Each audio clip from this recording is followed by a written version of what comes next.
So students, आज हम जो चैप्टर ले रहे हैं वो है human ecology and family sciences, जिसका ये फर्स्ट चैप्टर है। मैं आपको पढ़ के भी सुनाऊंगी, देन उसको ट्रांसलेट भी करेंगे इन हिंदी एंड इंग्लिश। ओके, तो आप ध्यान से सुनिएगा। जब भी आपको चैप्टर के बारे में कोई भी प्रॉब्लम हो, आप इस वीडियो को देख लेना। Introduction, chapter 1, human ecology and family sciences. I repeat, human ecology and family sciences. Evolution of discipline and its relevance to quality of life. Let us begin by trying to understand the title of this subject, Human Ecology and Family Sciences, HEFS. The dictionary explains the term ecology in two ways. Firstly, it referred to as a branch of biology that deals with relation between living organism and their environment. Secondly, it is stated to be a complex relationships between an organism and its environment. Borrowing from biology in our context, the living organism is the human being, hence the term human precedes ecology. Through this subject, you will be understand about human being in relation to their environment. Additionally, there will be a study of dynamic relationships that children, adolescents, and adults have with the various physical, economic, social, and psychological element in their ecology. पहले हम इतना समझते हैं कि first of all we have to understand the meaning of human ecology and family sciences, that जिसका कि short form में हम कह सकते हैं HEFS. एज पर dictionary there are two meanings of ecology. Firstly, it can be discussed as a branch of biology. Biology जहाँ living organism means human being जो कि हम लोग हैं उसके आसपास का वातावरण के बारे में बताती हैं। और सेकेंडली, जो दूसरा मीनिंग है इकोलॉजी का, वो एक कॉम्प्लेक्स या जटिल रिलेशनशिप है लिविंग ऑर्गेनिज्म यानी human being and it's environment, उसका जो आसपास का वातावरण है। बायोलॉजी में लिविंग ऑर्गेनिज्म ह्यूमन बीइंग को कहा जाता है, इसीलिए ह्यूमन इंसान से ही इकोलॉजी बना है। इस सब्जेक्ट के through we will understand the relationship between human being and their environment. We will also understand the dynamic relationship. Dynamic relationship का यह मतलब है यानी गतिशील संबंध. When we are a child,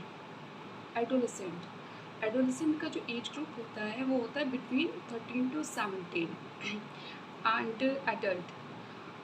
जब हम बच्चे होते हैं, एडोलेसेंट्स होते हैं या फिर एडल्ट होते हैं, तो जो उनमें फिजिकल, इकोनॉमिक, आर्थिक, सामाजिक या साइकोलॉजिकल चेंज या फिर मनोवैज्ञानिक चेंज आता है, उनके तत्वों को समझेंगे, उनके एलिमेंट्स को समझेंगे इस सब्जेक्ट के द्वारा.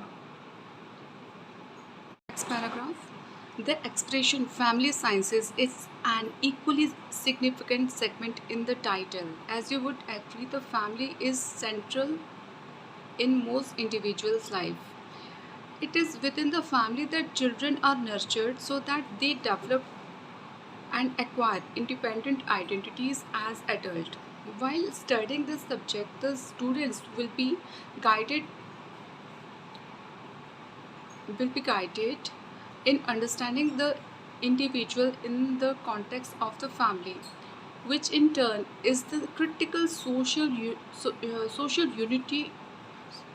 unit of society. Human ecology and family sciences follows an integrated approach in the teaching learning process.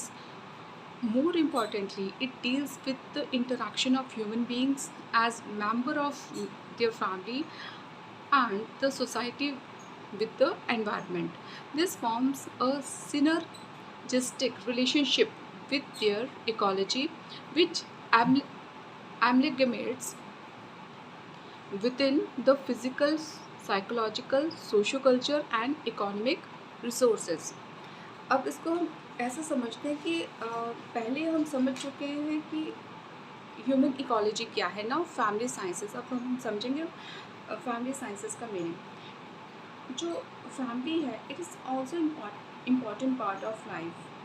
Family is the main और central part of the individual's life. जहाँ एक बच्चा है, मीन्स फैमिली में एक बच्चे की देखभाल की जाती है, उसके खाने पीने का ख्याल रखा जाता है, उसकी ग्रोथ का ख्याल रखा जाता है, और फैमिली में ही वो बच्चा बड़ा होता है, एडल्ट बनता है। जैसे एक एक सदस्य से मिलके परिवार मत बनता है, वैसे ही एक एक परिवार से मिलके सोसाइटी बनती है। Now we understand that a member makes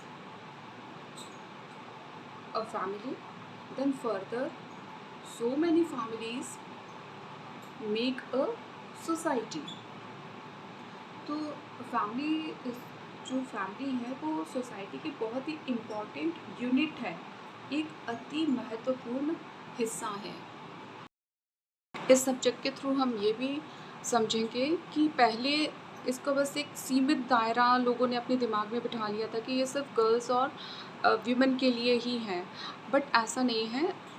इसको यूनिवर्सिटी ग्रांट कमीशन ने बहुत साल पहले एक यूनिवर्सिटी लेवल का कोर्स बना दिया है कि इसकी तो हायर स्टडीज़ भी की जा सकती है और different part of our country में। जैसे हमारे भारत में बहुत सारे जो यूनिवर्सिटी हैं, बहुत बड़ी बड़ी यूनिवर्सिटी हैं, वहाँ भी इसकी स्टडी करवाई जाती है।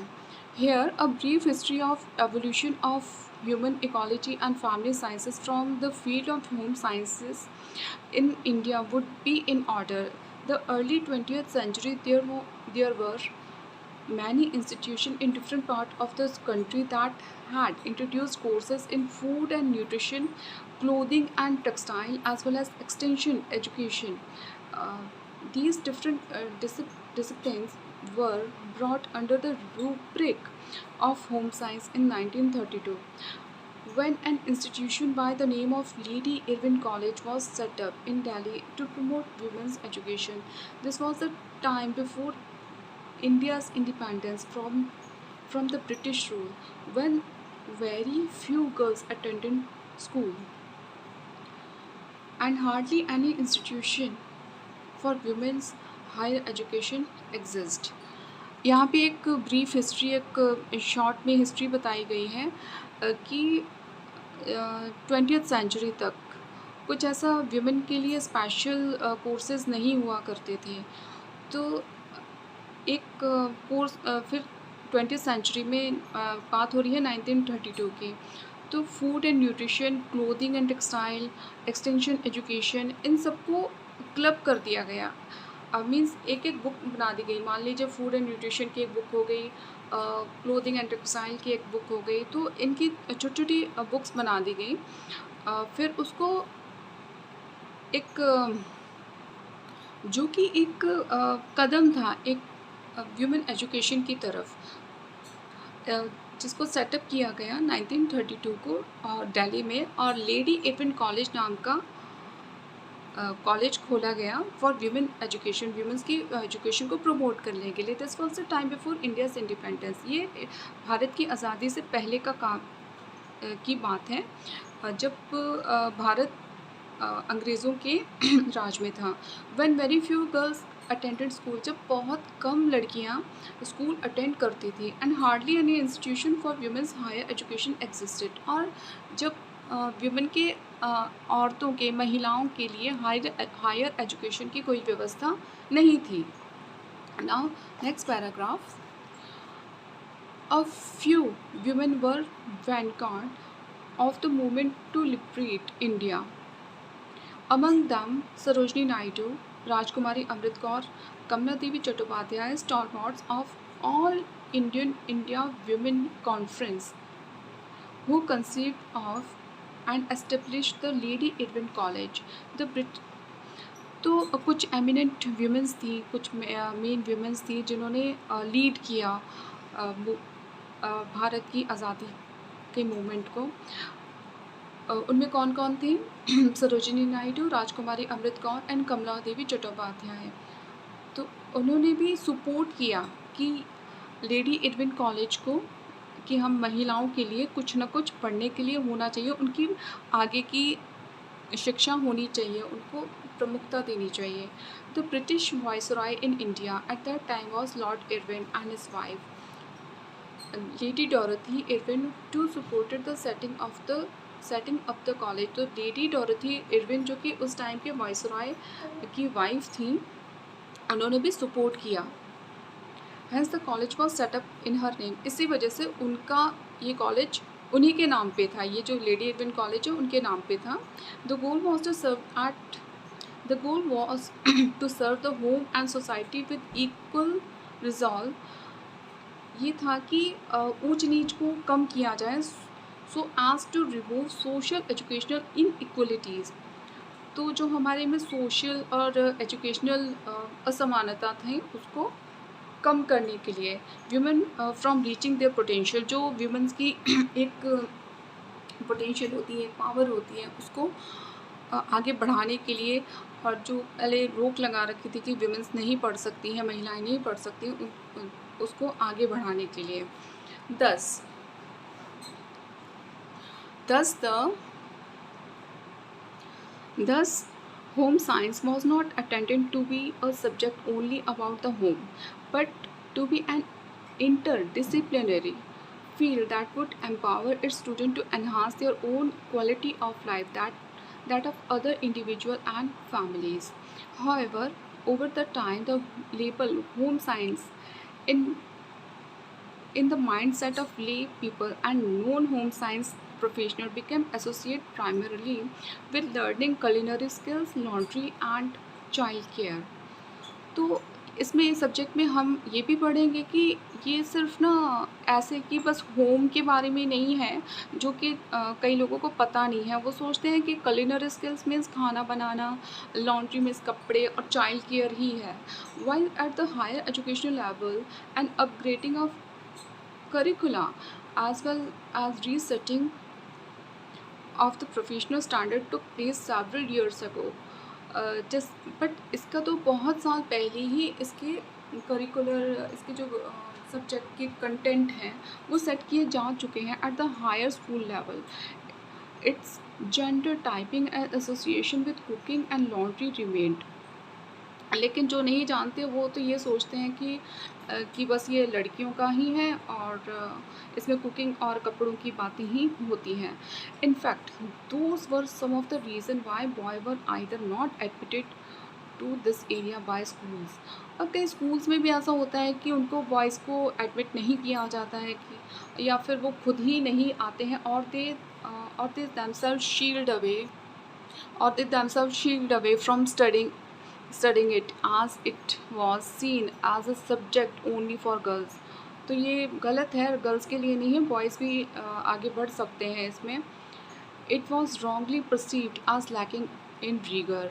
The present curriculum that has guided the preparation of the textbook is contemporary in this content and approach. It is to design and present it that you will identify with the issues discussed. The title Human Ecology and Family Sciences was considered to be the most appropriate to reflect the spirit of the course।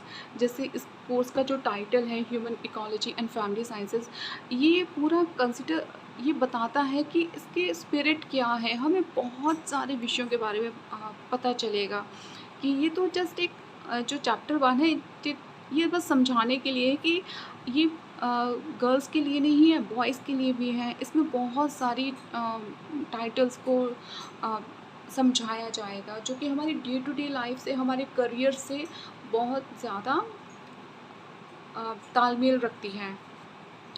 As you read the chapters, जैसे जैसे आप chapter पढ़ेंगे, you will realise that subject is multidisciplinary, कि इसमें बहुत सारी बातें हैं। It contains within its field such as human development, human की डेवलपमेंट कैसे होती है, जो कि एकदम साइंटिफिक तौर पे आपको समझाई जाएगी।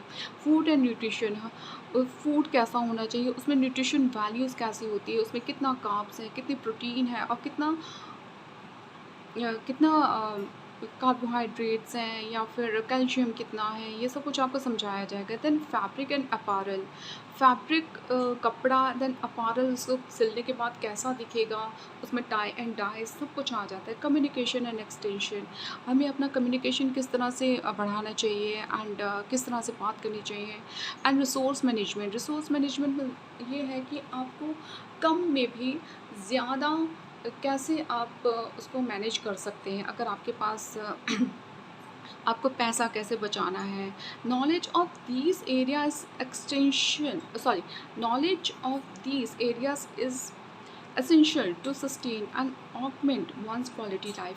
अगर हमें ये सब बातें समझ में आ जाती हैं, हम अपनी डे टू डे लाइफ में अ, उसको संभाल लेते हैं, तो ये क्वालिटी लाइफ के लिए बहुत ही फ़ायदेमंद रहती हैं, कि हमारी लाइफ को बेटर से बेस्ट की तरफ ले जाएंगी। Whether once live in a village और town, whether the person is male और फीमेल, भले वो विलेज में रहे या टाउन में शहर में रहे, तो या फिर मेल हो या फीमेल हो, लड़का हो लड़की हो, कोई भी हो, वो उसकी क्वालिटी लाइफ आ जाएगी। The the text book is hot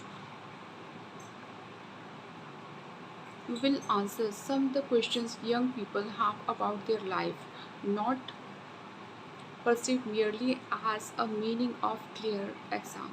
अब इस बुक का पढ़ने का सिर्फ ये मतलब नहीं है कि हमें एग्ज़ाम क्लियर करने हैं, बट इसमें आपकी लाइफ से जुड़ी हुई बहुत सी बातें होंगी जो आप सीखेंगे और अपने आप को एक क्वालिटी लाइफ देंगे। Thank you so much. आप अगर आपको कहीं भी किसी भी प्रोनाउंसिएशन में प्रॉब्लम आ रही है या फिर ऐसी कोई बातें जो नहीं समझ में आ रही हैं, आप मुझे उसका वीडियो का टाइम बता देना कि इसका ये समझ नहीं आया है, आप बता दें, मैं आपको कमेंट सेक्शन में बता दूँगी, समझा दूँगी। ओके, और इसके लिए क्वेश्चन आंसर्स भी हम करेंगे, लेकिन नेक्स्ट सेशन में। तब तक के लिए थैंक यू।